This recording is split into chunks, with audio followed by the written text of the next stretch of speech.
Here we are, the last day of San Diego Comic-Con as we're recording this. Now, what happens with everybody here, usually around this time, or Sunday afternoon, you start getting the con withdrawals. You know it's coming to an end. You had another great San Diego Comic-Con. But as you heard David Glanz say on our Comic-Con episode, very soon you're going to be able to experience a piece of Comic-Con year-round. With me is Keegan. How you doing, Keegan? I'm doing great. How are you? Doing fantastic. And now you're here at the Comic-Con Museum booth, so talk a little bit about what is the Comic-Con Museum. Yeah, so I'm the Director of Public Programs for the Comic-Con Museum, and that's a really exciting position to be in at a time like this because we're out here actively gathering feedback from the fans about what they think a Comic-Con museum should include. We've been talking a lot about how to capture the magic of Comic-Con and transmit it into a year-round venue, but we only have 68,000 square feet, and in 1 million square feet of convention center, you can't include all of the excitement and enthusiasm for Comic-Con.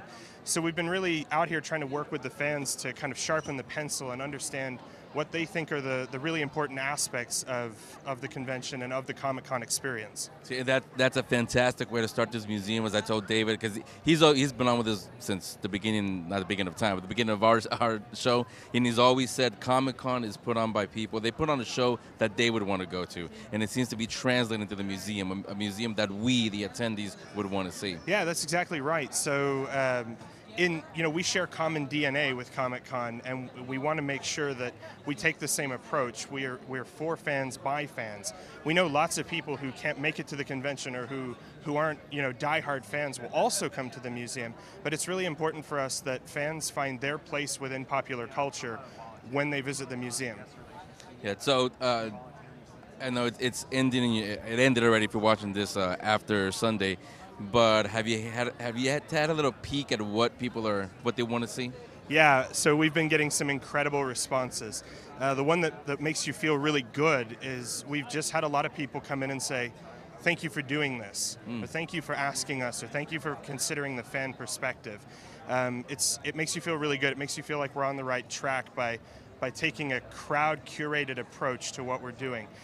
We know that we could hire 1,000 curators and never encompass the breadth of excitement that you see here at the convention and the amount of knowledge that fans have. So it's really key to us, and it's a piece of our philosophical underpinning that fans will be curators in this project. And so we've been asking them a wide variety of questions. Behind us is actually the question of the day. And every day during the convention, we've changed that question.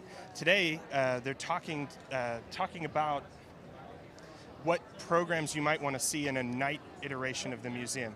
We anticipate that the museum will stay open till midnight and become a hub for fan community activities. And we see things like tabletop gaming, esports, even intro to RPG night, geek trivia, things like that happening in the evenings. And what's behind us is all of those suggestions. And so we've had some really good ones.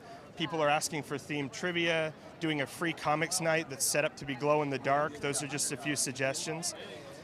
Yesterday we asked people what geek-themed food they might like to experience in our cafe, and the most popular answer was brains, second only to ramen and Boba Fett tea. Yeah, so as you can hear, definitely is going to be, we got to say, it's not a guarantee that you might see everything, but it's nice to know, again, like Comic-Con, I don't want to speak for David and everybody that puts Comic-Con together, but I'm sure they'll agree, the heart and soul of San Diego Comic-Con is the attendees. It looks like it's the same thing going to be with the museum. That's absolutely right. We're actually giving people the opportunity to come with us on this journey. This is our inaugural charter membership sign-up drive. And so in addition to participating in this fan curation activity, you can actually come down here and join the museum. You'll become a part of the creative process that brings us to a finished Comic-Con museum. Yeah. Now, I don't know if I'm seeing scenes over there. I don't think you've broken ground or anything yet, but around when do you hope to have it ready for the public? So the building is actually there. The city of San Diego gave us an enormous sort of jump start on this whole process by offering us a building in Balboa Park. So we'll be in the old Federal Building, which is a 1935 structure. Balboa Park is the sort of historic and cultural center of San Diego. And we think it's really appropriate to be there amongst the other museums that make this such a great city. And It's a 68,000 square foot building that's spread over 3 levels. It's been recently renovated, but we still have a lot of work to do.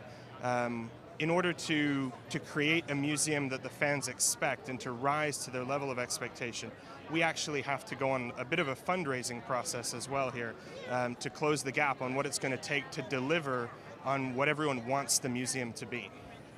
Now, those watching, they obviously missed their chance to put in their ideas, but is there a website or somewhere where they can go and find out more? Yeah, if you visit comicconmuseum.org, you'll quickly find a splash page that's there now. Will have been replaced by a bunch of ways that you can engage with this project and come with us on this journey. Give them the website one more time. Or magic, like always. There it is, right there. Nice. Thanks, Keegan. No problem.